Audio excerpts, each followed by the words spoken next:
Welcome back to a new episode of Uncanny Treks, continuing our promotion of our upcoming Star Trek Strange New Worlds versus Legion of Superheroes Season 2 coverage. We are looking at some Legion of Superheroes comics. Specifically, we are looking at Legion of Superheroes in the 31st Century, the tie-in comic, issues number 7 through 16.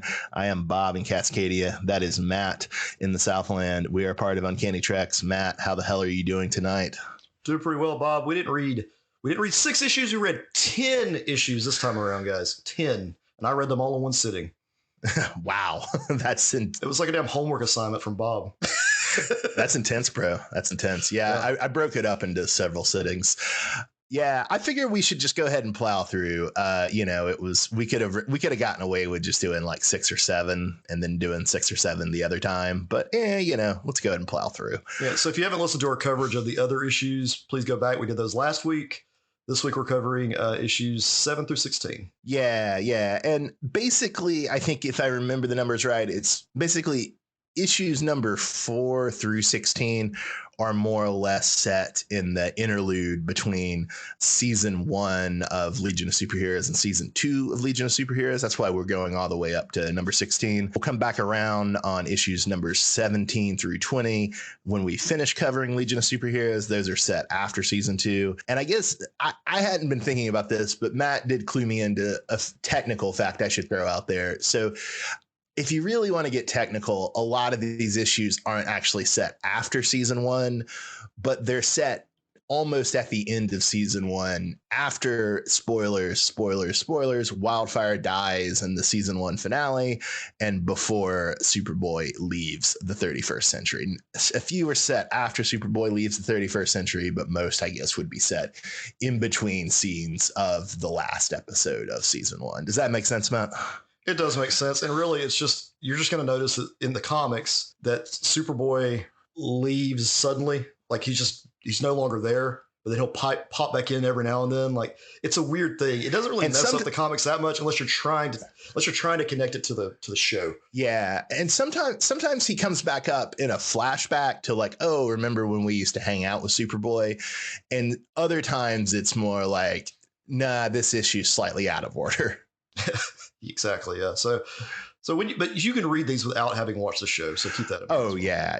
And only obsessive compulsives like Matt and myself would even need to think about where these sit on the timeline of the Legion of Superheroes cartoon, right? Exactly, Bob.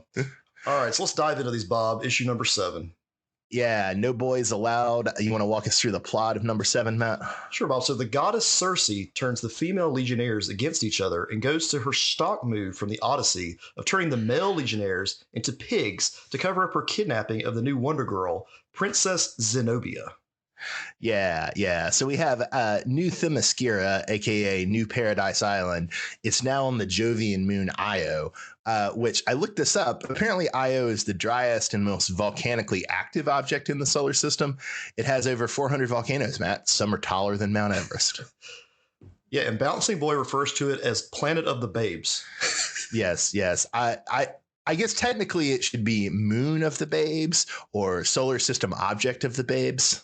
Yeah, exactly. It made no sense in the context. I was like, damn it, Bouncing Boy.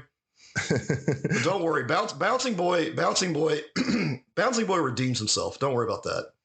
Oh, I'm glad. I was kind of worried high on that Bouncing Boy. This one little issue here he had in this, it's okay. I was worried that in my opinion, a Bouncing Boy would suffer.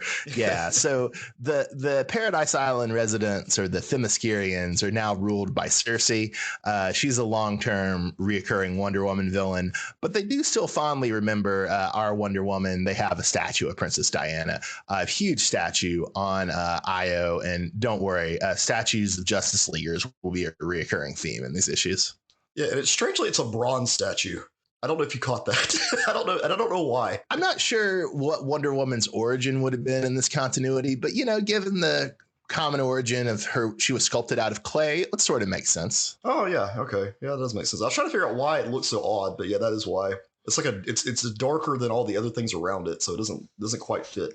But let me go back to Circe, Bob. She was in the episode of Justice League Unlimited called The Little Piggy, where she does the whole pig thing again. But this time she turned Wonder Woman into a pig. And, Batman and Wonder Woman have a thing in Justice League Unlimited. It's very cute. It's very cute. And the only way that, Batman was able to get Cersei to remove the curse was to sing within her like nightclub. Do you remember this? Mm-hmm. I do remember this. Yes. And he sings "Am I Blue?" Am I blue? Am I blue? Which was that was a weird moment in that series, but it was a memorable one. Which yeah, it's a nice moment. And that's the thing about the Timverse. They have like little moments like that you don't see in a lot of other cartoons. I don't see a lot of those in this cartoon. I feel like they're maybe going for a younger audience with Legion as opposed to JLU, and also like it just feels much more kinetic and fast paced in Legion. Like they're not going to pause for a breath, Right? Yeah, but it was cool to see like the same scenario with Cersei played out in different ways. Yeah. So Wonder Girl and the Girl Legionnaires are supposed to go skiing on the planet Thar, which for those of you keeping track at home is the homeworld of Polar Boy of the subs. I got that world building for the win, Bob. Indeed. And Matt, we kind of learned something about Orange Triplicate Girl in this episode, which I don't think was established in the cartoon, but it has been a year since I've watched it. We learned that Orange Triplicate Girl is the untrustworthy Triplicate Girl. Okay, yeah. My understanding, Orange is like the sneakier one, I guess. Yes. And then I feel this issue actually introduces us to Triplicate Girl's multiple personalities, or like different aspects of her personality. Mm-hmm. Like the Triplicate Girl that wears white, she likes sports. The one who wears orange, she's more like posh. And the purple is the responsible one. So I didn't see that in the cartoon at all. I just saw her flipping different people and do cool shit. This was interesting to me. Yeah, and they're really going to run with that in subsequent issues. Yeah, my favorite part of this issue is when Triplicate Girl actually pulls Lightning Lad and Superman's pigtails to make them shoot lightning and heat vision. That was awesome. yeah. The super pigs is a weapon. It's a very nice technique. Yeah, and then for some reason, when they do this, it destroys part of Cersei's dress. And there's some horny artist down the next page even drew her midriff exposed, but it was just an error. Did you catch that? I didn't catch that. It is so weird. It's like they just forgot to color it. It reminds me of like Wolverine when they'd miscolor him in the X-Men animated series. It's these little errors that make Matt happy. Yeah, they make me happy that people make mistakes. Keeps me going. All right. For our next issue, it's number 8, Three's a Crowd. Jack Briglio is the writer on this one. He's going to write one or two more of our comics here. And then Alex Serra is back on the art. And for those of you who were with us last week, I believe he also did the arts for issues number 5 and 6. All right. So in the plot of this one, Bouncing Boy and White Triplicate Girl go on a sports date while Superboy and Orange Triplicate Girl go to the club, and Purple Triplicate Girl is stuck on monitor duty. Indeed. So Matt, a philosophical question. If the different Triplicate Girls start going steady with different guys, is that polyamory? We just need to have an entire episode dedicated to understanding Triplicate Girl, Bob, because there's too much here. Because I'm also wondering if you're dating one of them, or you're also dating the others. And that implies some pretty crazy Rule 34 type stuff. Yeah, usually I think the rule is if you're dating one Triplicate Girl, you're dating all of them. That's, I think, usually been the rule in the comics. But in this, this seems to stretch that with, her going on 2 different dates with 2 different of her dupes. Although in fairness, these are like first dates. So, it's not like anybody's exclusive yet. Yeah, there's so much going on here. And have you ever watched The United States of Terra? Never have. Heard it was good, but just I'm kind of prejudiced against Showtime shows. Dexter turned to crap. City on a Hill turned to crap. I'm kind of prejudiced. I got it. Well, I'm not saying it's an amazing show or anything, but it deals with multiple personalities like this. The woman in the show has 3 different. Well, actually, it says 4 separate personalities, and there's weird rules to those as well. Kind of reminds me of that. Okay, because she's married. Nice. Her primary personality, she's married to someone. But her other personalities, he's not allowed to be with her if she switches personalities. Interesting. One of her personalities is a lesbian, so she has a girlfriend. So it's like you could do something really weird with a Triplicate Girl thing here. Oh yeah, yeah, definitely, definitely. And I'm sure Although, they have. I just haven't, I haven't read any of the actual honestly, issues. that I don't think they've done that much. I mean, I think fans like to imagine that they do, but I think, and for most of Triplicate Girl's history, especially in the original timeline, she was married to Bouncing Boy. I mean, she and Bouncing Boy get married, I think it's the early 70s, maybe it's more the mid 70s. And although by that point, she's just duo damsel because one of her selves has been killed. Although I will say that this issue is kind of accurate to like late 60s Legion comics where there was some romantic tension with Triplicate Girl and Superboy. Oh, wow. So, okay. So if one of them dies, not all of them die. Yeah, yeah. No, by the end of the original Legion timeline, you're just down to a single version of Triplicate Girl. Like, That's okay. What's her I'm power? struck. She just totes around a laser gun, and Brainiac actually gets really concerned about her because both because he feels responsible for her first self dying because his computo, his creation, killed her, killed the first version of her, and then oh man, I'm blanking on who. I think Time Trapper kills the second Triplicate Girl, but anyway, Brainiac 5 asshole. Yeah. Brainiac 5 feels very, very concerned and responsible. So he gives her his personal force field to protect herself at the end of the original Legion timeline, if I'm remembering it correctly. He's got a pretty badass force field too, I have to admit. After watching the Legion movie, which I have not finished yet, Bob. I'm sorry, I'm getting there. I promise. It's all right. But after watching part of that, I realized that Brainiac has this really badass force field that, like, if you hit it, it just gets stronger. Which is kind of cool. Yeah, yeah, it's pretty intense. It's pretty intense. I want to go back to one other thing you just said. You said computo. Yes. In the comics, like, I know they mentioned computo in one of these issues. I don't remember which one specifically. Did they ever mention that in the series? I don't think they did. I think they do. It's the computer system that's running the Legion headquarters.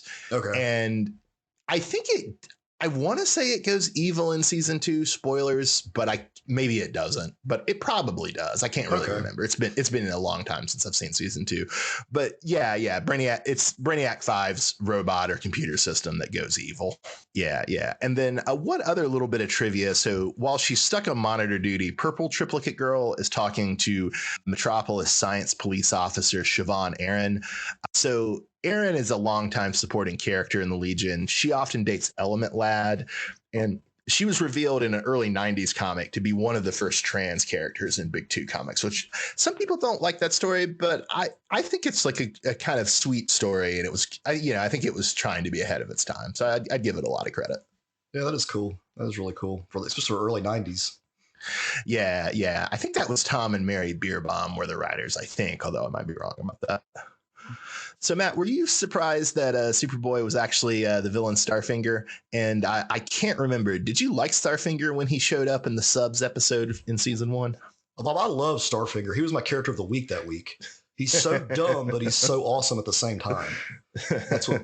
And then I did realize something was off about Superboy because in the earlier panels he's out of character. He's like combing his hair and being all like suave. And I thought maybe the writer just sucked, but I was like, no, that can't be right. Yeah. Yeah. It's like, very funny. Someone's characterization of Superboy is way off.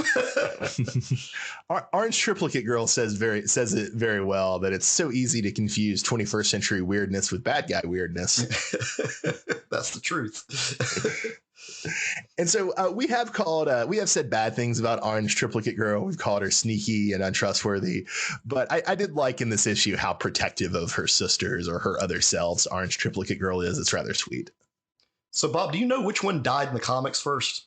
Were they color coded? Like no, they weren't color coded in the same way. No, sadly.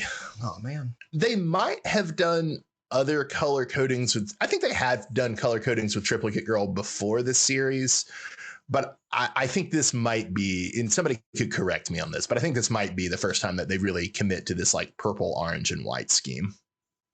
Yeah, that just adds to each one being different to me. So I don't know if that's what they're going for or not. Do they have different personalities in the comics though, right? Originally in the Silver Age, no, not really. In other versions, yes, sometimes. So she was just like a chromier version of Multiple Man. Yeah. Although, I mean, in fairness, she well predates Multiple Man, and Oh yeah, I don't think they really I don't really think they start playing with Multiple Man's dupes having different personalities. I mean, I don't even know if they really did that in the 90s. That might be more of a 2000. That's what I'm saying. Yeah, they didn't Okay. at all. Okay. Yeah. They start doing that by the 2000s at least. But yeah. Okay. Yeah. I can't even really remember if they did that for Multiple Man in the 90s. Bob, we do have another character that comes back here, which yeah. It's always great to have Matter Eater Lad be the clutch player, the guy who saves the day. Yeah, this is the first time I realized that he has like a tooth on his chest to represent like eating, I guess. Yeah. What better logo could he have, Matt? What better logo could he have? Or I think a tooth is a much more powerful thing. You've never read the novel McTeague, have you? No. It's about this loser who becomes a dentist who like really is in love with the tooth statue that represents his dental practice. It's great. Oh, okay. That's a fascinating read. Oh, it's a great novel, man. It's a great novel. All right. So after this issue, Bob, am I supposed to think the Starfinger is from the same planet as Triplicate Girl? Yeah, they're certainly teasing that, aren't they? Which would be the planet Karg, I believe. Okay, yeah, because in this comic, Starfinger splits into 3 people at one point. And yeah.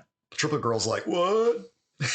And I just couldn't figure out if that's just another part of his like finger things, or if he actually is like, possibly the same power. That's the same power. I think they keep it kind of open. Like it is something that like his Starfinger powers maybe could do, but it also could just be that he's a Kargite. All right, Bob. So we have definitely exhausted this issue. The Triplicate Girl. But Triplicate Girl is fascinating. I have to say, for such a stupid character at first, very fascinating character. After these issues.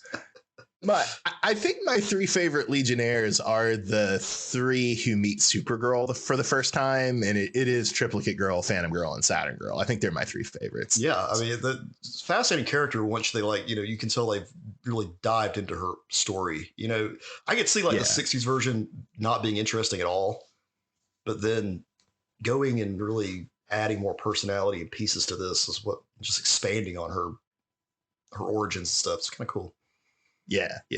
She's cool. And she's the fourth Legionnaire. She's the first one to join after the Founders, I believe. Well, technically, is she okay? Now here's another question, Bob. Is she count as 3 members or what? Usually 1, but if you want to count her as the 4th, 5th, and 6th, you may. Thanks, Bob. All right. So for speaking of numbers, we've got issue number 9, Bad Ideas. We've got our boy Scott Beatty back on writing. He of Batgirl Year 1, and Bane is Batman's half brother. And then we've got Ethan Beavers back on art. You want to walk us through the plot of issue number 9, Bad Ideas, Matt? Yeah. Okay. I'll just go ahead and start with this issue though, Bob. Before you mentioned Scott Beatty. Yeah. This was probably my least favorite issue. Other than which just adds to that. I just don't like him as a writer. I think that's what it boils down to. Well, I agree with you that this is a weaker issue, but I do think his issues last week were pretty good. And again, Batgirl Year 1, all time great Batgirl comic. So I do think it's a combination of the man likes his backstories too much sometimes. Yes. And there's something about the execution of this that just, it's kind of hard to follow or kind of confused or rushed exactly. or something. It's off. And I feel like it's a little convoluted at times. But I mean, and you're right. He's kind of hit or miss, I guess with his stuff. Yeah. It just, this was definitely one of the, but let's go into the plot, and our listeners, you can listen to the plot, and it doesn't sound that bad, but it's just like Bob said, an execution didn't go as well. So Brainiac 5 realizes he's the great-great-grandson of Superman's archenemy, then has an unorthodox plan to get Superboy in touch with his Kryptonian past. Unorthodox plan being Bob's euphemism for I didn't quite follow what was going on, and I didn't care enough to really try to understand it deeply. Yeah. So I will say, Matt, my first big thought was we do see Brainiac 1's design in this issue, and it made me a little sad. It made me be like, man, this really is a missed opportunity that this is not in that Timverse timeline, Oh, this could have been in the Timverse. I just wish they would have done it that way. But I do love this photograph of Superman and Brainiac that they show. It's apparently found in the landfill, hasn't decomposed or anything, just magically. Hey man, made it to the 31st Jimmy Olsen century. takes quality pictures. He takes quality millennium lasting pictures. Well, that was the one thing I wanted to point out. It's a very little Easter egg in the lower left-hand corner. It says that it was taken by Jimmy Olsen. So you got that, which is kind of a cool little nod to, Superman's best friend. Yeah, Superman's pal. Superman's pal, yeah. All right. So you felt like you were able to follow all the Brainiacs in this, Matt? I kind of, yes, because that Legion of Superheroes animated film on HBO Max or Max, whatever it's called now, most of them were evil. Like all those Brainiacs, there's like Brainiacs 1 through, I think all the way up to 11, right? No. There's no. There's only 5. Oh, there's only 5 total. Yeah, he has 12th level intelligence. Oh, but he's Brainiac 5. Duh, he's sorry. Brainiac 5. So Brainiac 1 is okay. I'm going to edit this. So Brainiac 1, he's the bad guy we all know. Brainiac 2 was like a damn assassin. Brainiac, no. So Brainiac. Bob's going to show me up on this Brainiac shit. Go for it.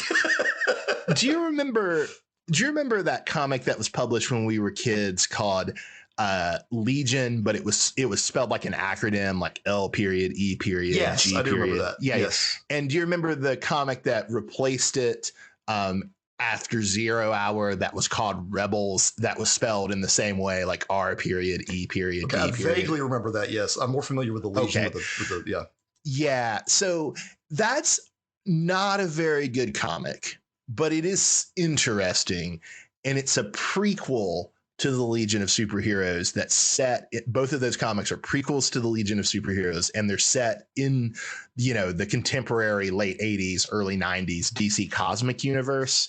Oh, and that's led by Brainiac's son, although, how much he's more, oftentimes it's more he's his creation than a son. Yeah. Real Doc's 2, who's Brainiac 2. And so Brainiac 2 isn't a bad guy. He's just a very ruthless hero, usually, is how he's portrayed. Does that make sense? He's like the Punisher.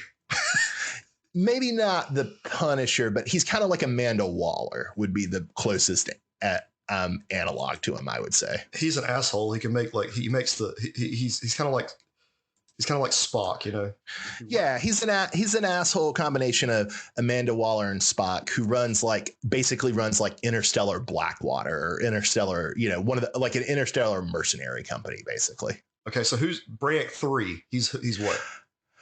Oh God, Brainiac. Don't worry about that. Then you're good. Yeah, Brainiac 4, I'll though, that look it up. Yeah, usually Brainiac 4 is thought to be Pulsar Stargrave, who's another Legion villain who's you sometimes see, although sometimes you see different versions. But yeah, usually it's Pulsar Stargrave who's a villain. And then Brainiac 3 is Lyral Dox, who, if I'm remembering right, is like the villainous son of Brainiac 2, who gives him a lot of trouble in the Legion series. Okay. Yeah, I just got the really quick rundown from that movie, and I don't think it said it like that. That's a little different. That's a little different from the movie and from this comic, but I think in the DC timeline, that's usually the way it goes, is that 2 and 5 are heroes and 1, 3, and 4 are villains. Okay. So I guess it is okay to kind of trust Brainiac 5. You really don't know if he's like good or evil, or he has evil intentions. I mean, I would think, I don't know. It's just weird because his whole idea is that he's going to send Superboy back in time to ancient Krypton through the Phantom Zone and time travel, and then immediately ask all of them for their flight rings. I just feel like that's that's just a weird. I was waiting for Brainiac to turn on them, or you find out that his programming is messed up, or something weird. So I think this issue, and maybe there was one issue of the Legion comic or the Legion cartoon that did this, and the Legion movie does this. They kind of play with Brainiac maybe being evil. The Legion comics generally maybe I'm forgetting something big, but I would say almost never are you supposed to think Brainiac 5 is a bad guy. He's like always just a good guy. He's maybe a little bit of an asshole or a little cold, but he's always just a good guy. And I think it's only in more recent media adaptations where people are like, oh yeah, the natural thing to do is to explore if he's evil. Yeah. Whereas in the Silver Age, it was just kind of taken for granted. No, he's a good guy. Like, it's supposed to, you know, kind of be a symbol of like how advanced the 30th century is, that the fifth Brainiac is a decent guy. And by the time the writers got interested in that sort of complexity, the fact that he was a good guy was so well established that like teasing him as being evil wouldn't have made that much sense. Does that make sense? That does make sense. And then in one scene, you know, the other way he like tries to connect with Superboy in this is he says he has access to a Boy Scout guide in his memory banks, and he builds a Travois. And I'm like, I don't give a shit that you're building a Travois. You're still kind of shady, Brainiac. I'm just saying. You threw us through the Phantom Zone to like ancient Krypton where there's no people living. So it's kind of far fetched. Just saying. And then the way he gets his memories back, the way he gets his memories back with Superboy hitting him, that was odd. It was. I figured that was going to loosen some like Brainiac 1 programming, some Brainiac 1 vibe. yeah. So I'm just like I said earlier with with Scott Beatty here. It's a cool idea, but like the way it's executed, Superboy punching him to get the information, that was dumb. It was also pretty wild when they took that detour and they saw Thomas Wayne, Sire Bane on Santa Prisca. That was wild too. I didn't expect that. Yeah. Scott Beatty's got a weird mind. Maybe has he written anything else that maybe we should read so we can, other than Batgirl, that's good, so I can like at least I can cleanse my palate of some of the things he did poorly, and then maybe like have a better opinion of him. Did you read Nightwing Year One? Yes, I did. He wrote that. He co-wrote that with Dixon, that and Batgirl Year One. I don't remember Nightwing Year One that well, but yeah, I think that's the main stuff. I mean, I think there has been other stuff he's done, but he did. Okay, he also co-wrote Robin Year One. So okay, yeah, Robin Year One's pretty good too. I would say, and I think on my impression, this could be wrong, but my impression is he did a lot more. My impression is Dixon were involved on Robin Year One and Beatty was more involved in Batgirl Year One, but I guess they're both credited for both. Maybe he needs somebody to just like balance him out. That's what Dixon did for him. Yeah. Although I mean, I think the thing about Bane was also Dixon's idea. He didn't write it, but like Dixon was like one of the early guys involved in coming up with Bane, or maybe even technically created him. Yeah. And I think that was something that Dixon had in the back of his mind, even though he wasn't the one responsible for the execution of it. And he knew it was a bad idea, so he gave it to Scott Beatty. I think by that point, Dixon might have fallen out with DC. Like there've been a couple of different like Chuck Dixon fallouts with DC. I've heard of those. Especially because he's a pretty. I don't know if you know this about Dixon, and I still enjoy his writing, but the man's like a pretty vile homophobe. It's we discussed this in another podcast before. Yeah, he's. All right, Bob. So Sunboy shows up, and when Sunboy always nice to see Sunboy. Yeah, when he shows up, he's singing "Sunshine on My Shoulders," which is a John Denver song. It's the 31st century, Bob, and they're singing John Denver. Then later, we hear him singing The Temptations' "My Girl," 31st century, Bob.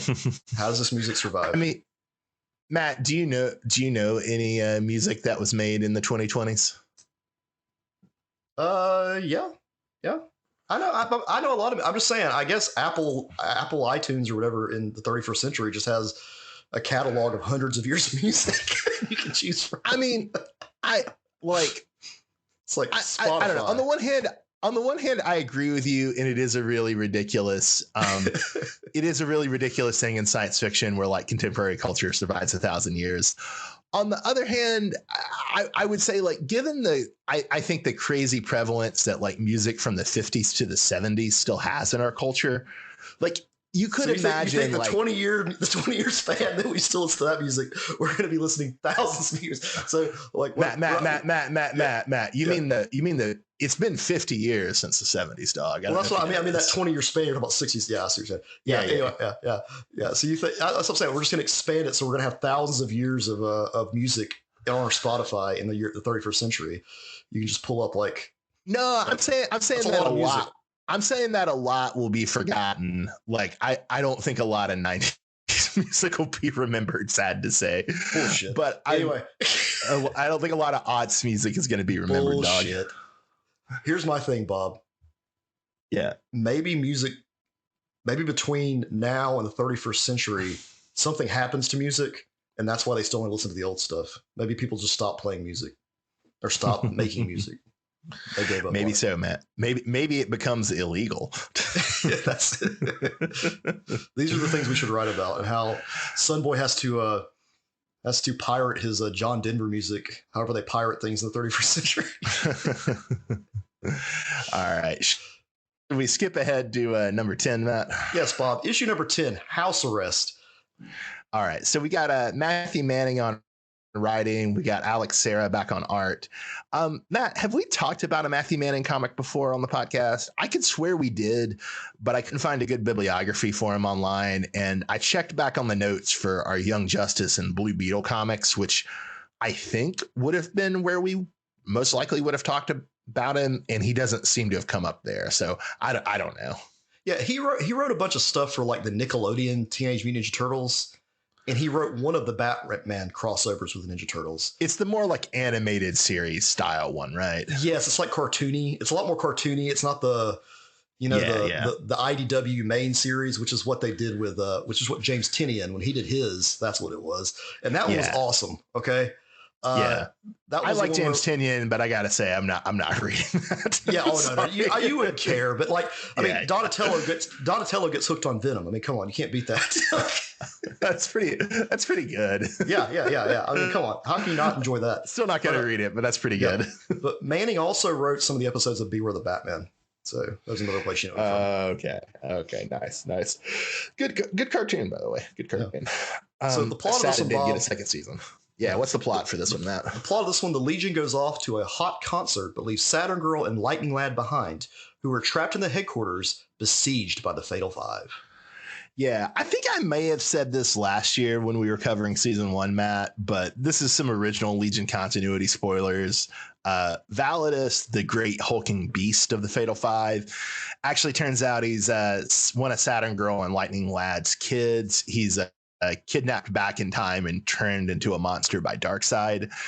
So there's a lot of like weird like things with that in mind in this issue.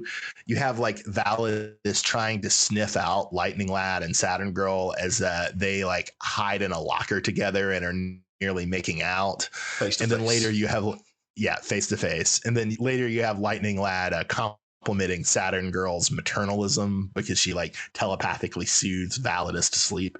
So a lot of interesting little nods to that, I guess. And see, I didn't know any of that, Bob. And that is insane that you told me that. And now that I went back and reread that panel and all the whole page, I was like, oh, this makes so much more sense now. So having that little tidbit of information, knowing that Validus is actually the future son of these two is interesting. And I was also going to ask you about like the chemistry between Lightning Lad and Saturn Girl, because we saw that in the first season, but then they kind of hinted that maybe Superboy was going to do some stuff with Saturn Girl at some point. I think it was more just, I think it was more just throw Superboy and Timberwolf in as obstacles between the one, kind of like Cyclops and Jean, the one people just kind of assume. Lightning Lad and Supergirl are pretty much destined to be together. I mean, Lightning Lad and Saturn Girl are kind of destined to be together, right? Is that pretty much what happens? Pretty much. They're probably the most iconic single couple from the Legion. Yeah, that's probably true. Well, when there is a missed opportunity for some ultra violence, Bob, in this issue, when they launch the Persuader's atomic axe at Emerald Empress's eyeball. They should have just kept the damn eye. They pin it against the wall, but not with the axe part, with the handle. Come on. Could have split that eyeball in two. It's a comic for kids, Matt. You can't do the eye trauma, even if it is the emerald eye of Ekron and not someone's actual eye. The primary reason I mentioned this, Bob, is because in the last episode we talked about, I said, they could do a lot more of that eye. I want to see somebody hit it with a baseball bat. We were that close. I also say that the Emerald Eye of Ekron, one of the most powerful things in the galaxy, along with the atomic axe. So I wouldn't be so sure the atomic axe would win. That's all I'm saying. Oh, okay. Wow. Damn. Well, maybe that's why they just held it against the wall with the handle, which I don't understand that at all, because you think the eyeball could just slip out. I don't know. Although in fairness, the atomic axe, it can cut through anything, including like the fundamental forces. Like it can cut through gravity, which I've always thought was cool. Can it cut through adamantium or vibranium? Yes, Matt. All right. Yes. So, Bob, the Fatal Five kind of suck. I mean, that's what I'm getting from this cartoon. Look, the Legion are not blessed with many villains that they can easily scrap with. And so I think the comic and the cartoon are kind of overusing them. Okay. Because they don't even come close to defeating even like two members of League of Superheroes. Legion. Sorry, they're not coming close to, God, what am I talking about? They don't even come close to defeating two members of the Legion of Superheroes. Like they get their asses handed to them. Yeah, I think the comic and the cartoon, especially the comic, but also the cartoon did this too, just haven't really been able to use the Fatal Five like they should be used. The Fatal Five should be a huge threat. They've killed at least one Legionnaire, maybe more. So, yeah, it's just one of those, like they don't have a lot of like iconic, like hands-on villains, if that makes sense. That does make a lot of sense. There's just not like, I'm sure in the actual, I don't know. I need to go back and read some of the comics that are not the mainstream the main comics. I think that would probably help me understand them a little better. Because right now I just like Fatal Five are like Shredder, Bebop, and Rocksteady to me. They just get their asses at some point. Yeah. All right, Bob. Let's move on to issue number 11. All right, so number 11 is Mars. We got Jay Torres back on writing. We got Alex Serra back on art. What's the plot, Matt? So Phantom Girl ribs Brainiac 5 about his melancholy over Superboy's return to the 20th century, and they flash back to an early mission where Superboy got lost on Mars. So, Matt, this one issue may go further in establishing Brainiac 5's crush on Superboy than anything the cartoon does. Yeah, he's just building contingency plans, Bob, by reviewing everything Superboy did while in the 31st century. Like, it's not really weird when Batman does it, so why is it weird when he does it, Bob? Come on. I mean, the contingency plan of his dates with Superboy, Matt? He's got it. Bob, what if they're on a date and there's an attack by the Fatal Five? They got to make sure they have a plan in place. It's important to explore. So there's a billboard early in this issue that really made me laugh. It says Mars needs men and women. Join the science police. I like that. In the same panel that billboard, we see the celery aliens from number 6 again, and we see one of Green Lantern Tomar Ree's people, who are kind of like fish people. And I just want to say, Bob, damn you, you're right. It is celery. It's not broccoli. So we both made that mistake last week. That's on both of us. Well, I wanted to be broccoli. I didn't want to be celery. I wanted to be the broccoli people that got killed by the Phoenix. Broccoli is better than celery. You're correct. So, Matt, do you remember who the Hyper Clan were? So they're like Martian separatists, but I thought they were white Martians. These are green Martians. Yeah. In this comic, the Hyper Clan are Martian separatists, but in the inaugural arc of Morrison's JLA, they're white Martians who are posing as superheroes. Great story if you've never read it. And the fact they're white Martians and they're part of the Hyper Clan makes it like there's just some irony there. Yeah, that is I mean, it's not spelled with a K, but now that you point that out, it is may not as well the be. best. Yeah, it's kind of weird, but it's fascinating. Have I ever told you that story about the creepy old librarian an ex-girlfriend of mine worked with? No.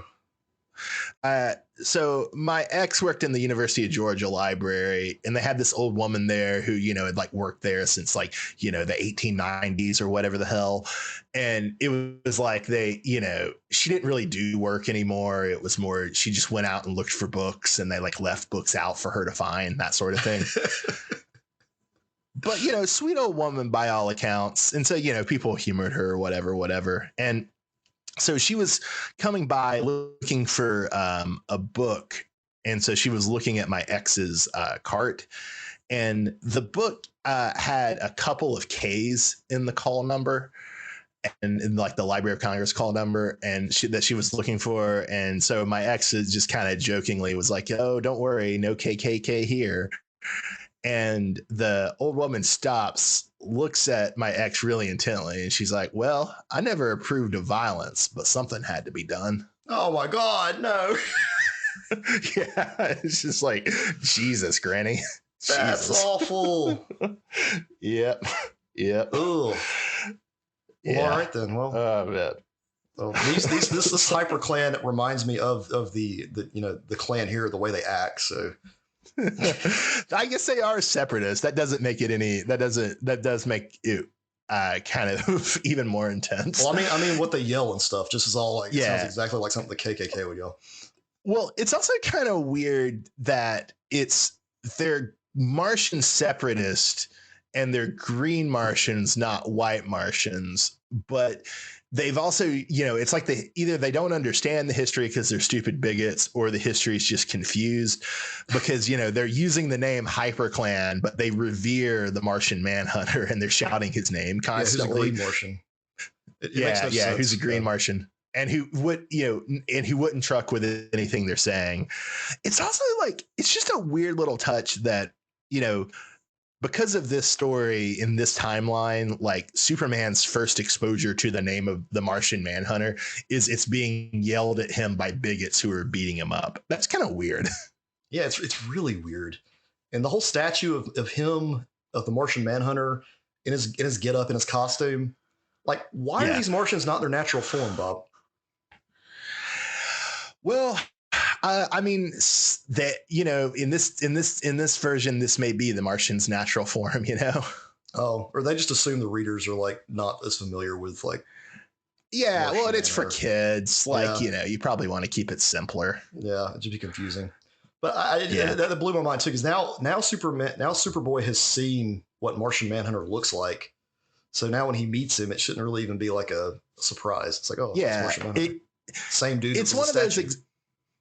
Yeah, it is one of those things that's kind of weird about this, like that, because usually Legion stories aren't so heavily tied into like prequel stuff for Superboy, and they're not so like tied into like 20th or 21st century DC timeline. Right. But yeah, like when Superboy meets Wonder Woman and Martian Manhunter, he's just going to be like, "Damn, you look just like the huge statues I've seen on Mars and Io." And damn, I've seen 1,000 Green Lanterns. You're kind of underwhelming, Hal Jordan. Yeah. So one thing I do want to point out this issue, Bob, and we'll move on to the next one, is I appreciate the ending with Lightning Lad being a complete douche and wanting to watch Sims of Superboy's most embarrassing moments, like when he's lost on Mars. I don't even know if I would call Lightning Lad a douche for that. I just thought it was really funny, and I feel him. Mm-hmm. So number 12 is Lone Wolf. We've got Matthew Manning back on writing. We've got Ethan Beavers back on art. What's the plot of number 12, Lone Wolf, Matt? So Timberwolf has a solo adventure while Phantom Girl's presidential mom hands out medals to the Legion. Do you like our more bestial Timberwolf here, Matt? I really do. He's like way more vicious here. The Legion of Superheroes animated film, he looks so much more like Wolverine there. That I get the connection now, because originally you had been telling me, he's like looks a lot like Wolverine and the other guy, not the Starjammer, but the guy, is it the Starjammer? Fang. He's an Imperial Guard. Imperial Guard. He looks like Fang. And I'm like, yeah, he really does. And then in this series, not so much, but in like that other film, he's like, well, that's Logan. Like, that's might as well just be him. Yeah, it's kind of funny. In this issue, Phantom Girl is really running down T-Wolf for not being a part of the team, not contributing. And it's like, come on, Phantom Girl. It's not T-Wolf's fault that the writers just dropped him during the middle of season 1. Yeah, and she shell over him after making extremely outdated Lion King references. Apparently, hey, Matt, in the 31st century, those are very timely. All right. Very timely. Like, how many King reboots references of The in Lion 31st. King have there been at this point in the 31st century? They still have Hakuna Matata and all that crap. 1500. Yeah, 1500. I consulted the DC wiki in 1500. They had live action, virtual reality, augmented reality. They had every single version of Lion King you could possibly have, all the way to the 31st century. So, Matt, is T Wolf just indifferent to his Legion credit card, or does he not understand what a credit card is, given his more bestial state? I don't know what kind of interest rate do you think they have in the 31st century on these credit cards. That's my thing. Right now, it's ridiculous. And I don't know, like even at my, I'm like, when I was younger, I was like, okay, I'll use a credit card. It's got 7-8% interest rate. Now it's like every credit card's like 20% interest rate. In the 31st century, it's got to be like what, in the 60%, 60? No, it's utopian 31st century, Matt. 5 day. If it's a utopia, they don't need credit cards, Bob. That's why I think it's a Legion gift card, Bob. It's a Legion gift card. Okay. They hand them out to everybody. All right. You're right. I'm wrong. You're right. It's a Legion gift card. It's $100 Legion gift card. Can fix anything they want to. They just hand them out when they tear stuff up. So, Matt, I will say, as much as I do like Brainiac 5, I also really like the idea of him getting tasered by the Secret Service. Yeah, on intergalactic television, no less, as Lightning Lad points out. Yeah. Nice way to wind down the issue. Nice way. Yeah, I appreciated this issue kind of singling out Timberwolf, though, and giving him a chance to shine, because it was a really nice change of pace. And it was, in the series, he only had that one episode where he was highlighted. Everything else was just kind of, he just was in the background or had an insignificant part. Yeah, and I don't think season 2 corrects that, although maybe I'm wrong. No. All right, Bob. Issue number 13, back in Metropolis. Yeah, so we've got Torres back on writing, Sarah back on art. You like that cover, Matt? Oh yeah, the cover on this one is badass. That's a good cover. It's got the Legion. It's got Superman changing in the phone booth, and he looks more adult-like on the cover than he does in the comic. So what's going on in the plot of this one, Matt? So Superman does many debuting in Metropolis things while flashing back on his training with the Legion. So you know this better than I would, but the opening is basically the interview from Superman the movie, right? But it's more of an animated series style Lois Lane. Yeah, minus Lois smoking, X-ray visioning her to determine if she has lung cancer, and that she's wearing pink panties. The flying across Metropolis while Lois recites a poem. Superman dropping and catching her to do one of those are they or aren't they kiss things, like that all that was missing. But yeah, it's kind of like the movie one. But isn't some of the dialogue isn't some of the dialogue like straight out? Kind of, yeah. I mean, what else is she going to ask him? Well, true. It is this kind of interesting touch to have the Justice League be Lois's idea. Yeah, that was interesting. And then I don't know, the whole conversation between Lois and Clark inside the little car she drives while she's driving really fast. And Superboy and Superman's like, oh, this is how she got to me so quickly because she drives like a crazy person. That was very different than what I've seen before with like those two characters. There was something about their back and forth there that stuck with me. But do you have any thoughts on Lois and Clark being on the same like level at the Daily Planet? Like they're both just now entering the whole reporting thing? I mean, generally, I think Clark should be beneath Lois, and Lois should be more established. That's what I thought too. I don't know why you would switch that. Yeah, it was weird. They were both like junior reporters at this point, or not junior. That's also one of the things. That's also one of the things I'm not looking forward to about that upcoming Superman animated series is that like it looks like they're playing up Jimmy, Clark, and Lois as all like interns together. It just looks very childish. Yeah, that's usually what they do when there's like Superboy stuff about like when they're trying to do like a younger version of Superman. They've done it before. They did it in that Superboy 80s show. Like they were all in college together getting degrees in journalism. Gross. All right, so we do get something cool here though, Bob. We're introduced for like probably the billionth time to Lex Luthor's battle suit. Why is that suit so damn cool to me? Like I own the superheroes version, like the action figure as a kid, and it's just iconic looking. I don't know why. Because pink and green are awesome, and they're awesome together. That's why. That's probably exactly why. It's just the colors. Yeah, yeah. So were you excited that Brainy's building a battle suit inspired by Lex's great suit? It's a smart move. I mean, Brainiac 5 warned Soups about Brainiac and Luther, and I don't see how he's not like causing a ripple because Soups knows about Brainiac, he knows about Luther, he knows about what else does he know about? He knew something we mentioned earlier Phantom Zone. Yeah, Phantom Zone. Like he already knows all this shit. So why is he not like utilizing it? Yeah, it's Legion stories generally have to kind of work like Doctor Who stories, where it's just impossible to disturb the timeline. Maybe when they go back to the past, there's some like brain fog or something. Sometimes they do actually play that up, is that it's kind of hard. It like that he doesn't really remember the 31st century. It's more just like a dream. Like he remembers it, but in a dreamlike way. Yeah. Yeah, that's some good plot. It's not plot armor. What is that? Plot magic, plot hand waving, perhaps. Yeah. Yeah. All right, Bob, issue number 14. Yeah, it's called See Me, which I had to look up because I forgot to put it in the notes. And we have Briglio back on writing, Adam Archer on art. Yeah, one thing I noticed about this, Bob, is that this particular artist draws Brainiac as very, very childlike. Like he's maybe like 8 or 9 years old or something. He's much shorter than everyone else. He's like, he just looks like a little kid. Whereas in the other issues, he looks more like a teenager and kind of fits in with the rest of them. Yeah, so I think generally this version of Brainiac in the animated series like just looks more childlike in general, but I think you're right that in this artist's hands he looks especially childlike. Yeah, he looks like a baby. All right, Matt, what's the plot of number 14, See Me?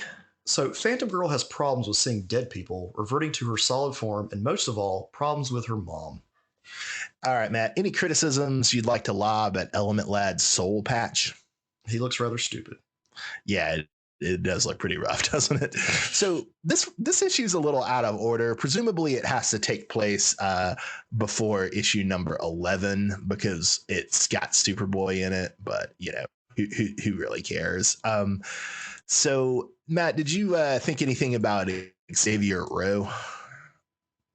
I honestly, this issue, I like while reading this issue, I enjoyed it, but there wasn't a lot really to talk about. I didn't really care too much for the whole bad guy thing here. Is this another Legionnaire? Is this another Legion bad guy? Is that no? You remember the Justice League villain Kanjar Rowe, the wielder of the Gamma Gong? Presumably Xavier Rowe is his descendant, who is an evil businessman instead of an intergalactic pirate. Okay. So it's a little bit different. Yeah.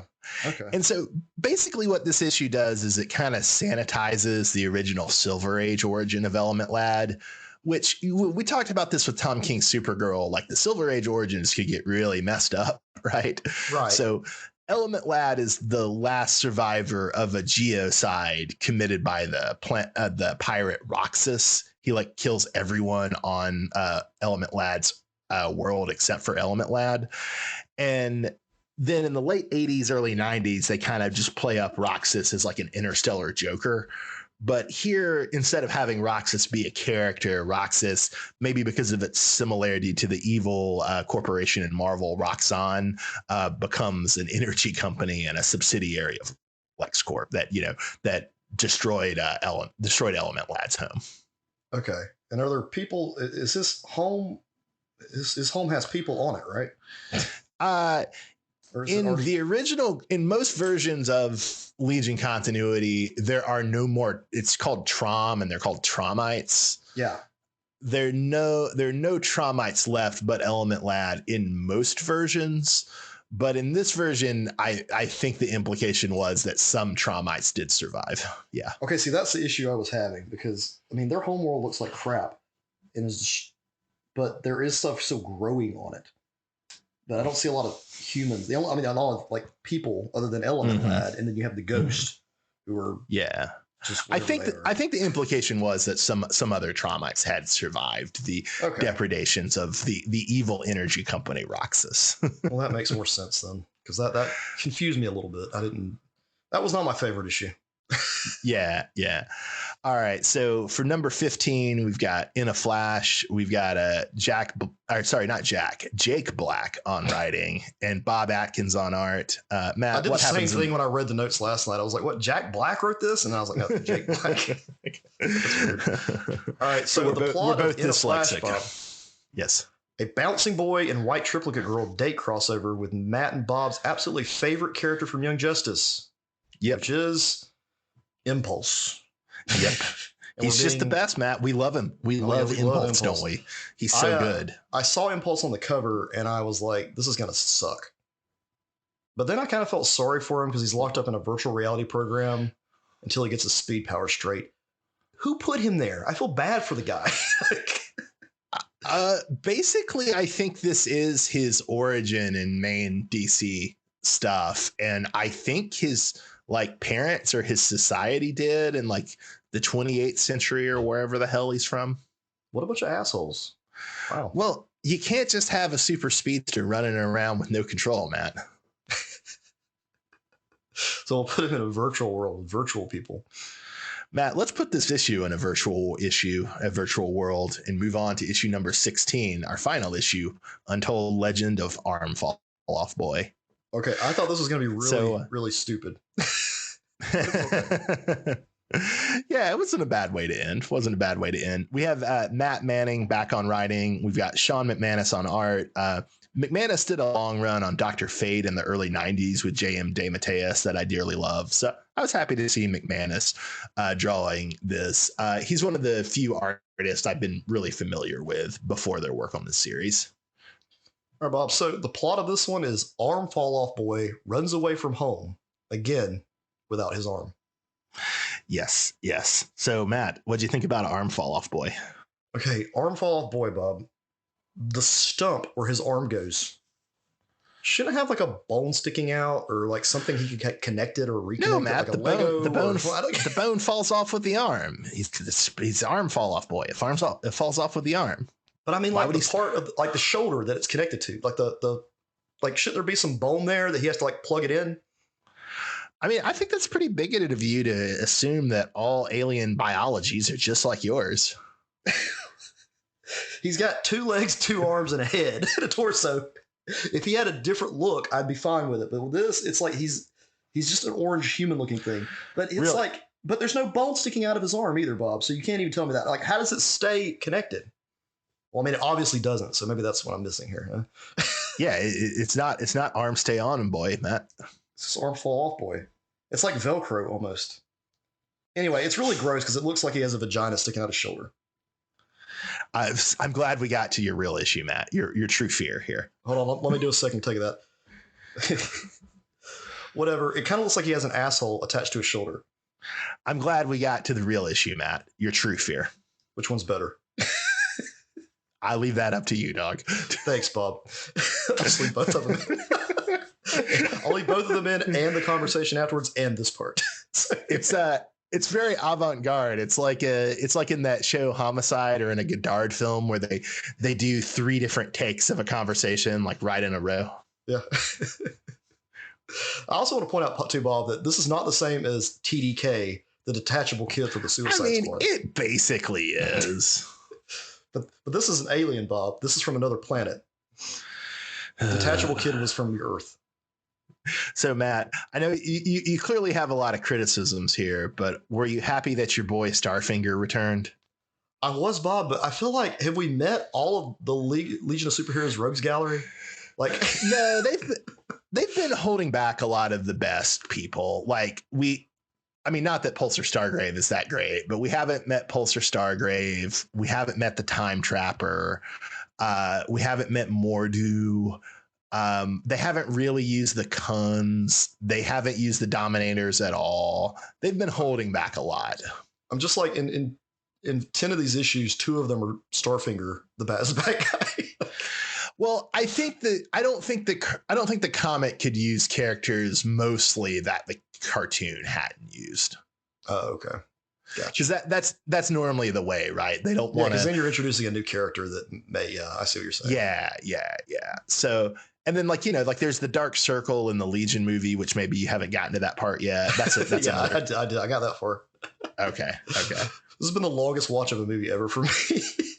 Yeah, I can Jesus read the Christ. comics in one sitting, but the movie, no, I can't. I Yeah, watch it. you read 10 comics in a row, but a 90-minute movie. No, No. it's too much for me, Bob. All right, Matt. Let's see. So I will say that Cosmic Boy's sideburns cracked me up, as did Phantom Girl's suggestion that Arm Fall Off Boy pay her dry cleaning bill. And I have to admit the gag with like Phantom Girl's ring flying off with Arm Fall Off Boy's arm, that's a pretty good gag. It really is. Yeah, that was funny. Yeah, this was actually not that bad of a comic. It's a fun little thing. And I mean, come on, you're writing a story about a guy whose arms fall off. If you can make 20 pages interesting with that concept, I give you credit. That's impressive. Yeah. I mean, this is definitely the most attention that Arm Fall Off Boy has ever gotten. So, Yeah. it's a pretty solid issue. Matt, what was your visual of the week? My visual of the week, Bob, is in issue 13 when Luthor unveils his Lexoskeleton 3000 on the top panel, and everyone is clapping in the bottom panel while Clark adjusts his glasses. It had that look like you've seen him do it in the movies. You've seen him do it on the animated series. You've seen him do it everywhere. He always is adjusting his glasses when something's off. That's what this was. Even though I was kind of skeptical about the concept of all the statues of Justice Leaguers in these issues, I did actually think the fake out in issue number 11, where it seems like Superboy is talking to Martian Manhunter, but it's actually the statue, was pretty well done. Yeah, that was pretty cool. All right, Matt, who is your character of the week? Character of the week, Bob, goes to Bouncing Boy. Never in my life would I think that a character named Bouncing Boy would be so damn interesting and have so much like plot development. I can't remember if I told you this last year, but honestly, this is probably the most attention Bouncing Boy has ever gotten. It's kind of like Arm Fall Off Boy. So, yeah, this is peak Bouncing Boy.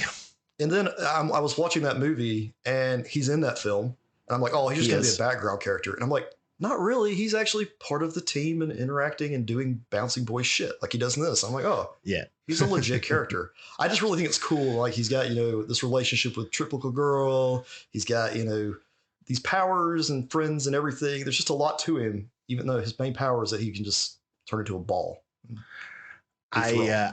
I will say I can't help but be a little angry because I think all the spotlight that Bouncing Boy gets correctly belongs to Matter Eater Lad. I just want to say that. Who's my favorite absurd Legionnaire.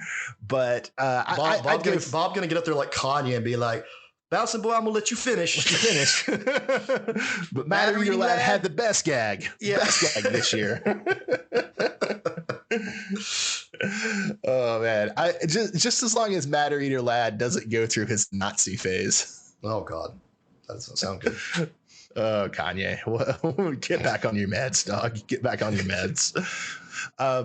Triplicate Girl, she's my character of the week. She's great. I don't like what this says about us, Matt, that you went with Bouncing Boy and I went with Triplicate Girl, but nonetheless, here we are. These were good issues for them, especially Triplicate Girl she had two like very prominent issues.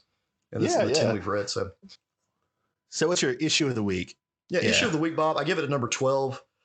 I enjoyed Timberwolf's solo outing. Even though there were a lot of pages with no dialogue, I thought it was cool that you had this. He's more of like a silent, predatory type character, and you can still have those darker adventures in the 31st century that you don't see so much like in the cartoon. All right, fair enough. Yeah, so I would say our earlier conversation is making me regret this with all talk about clans in issue number 11, but I do love DC Mars, so I guess I will still give it to issue number 11 Mars. Well, I don't see the problem, Bob, with you liking issue number 11 because I mean they're beating up the Klan. It's not like they're.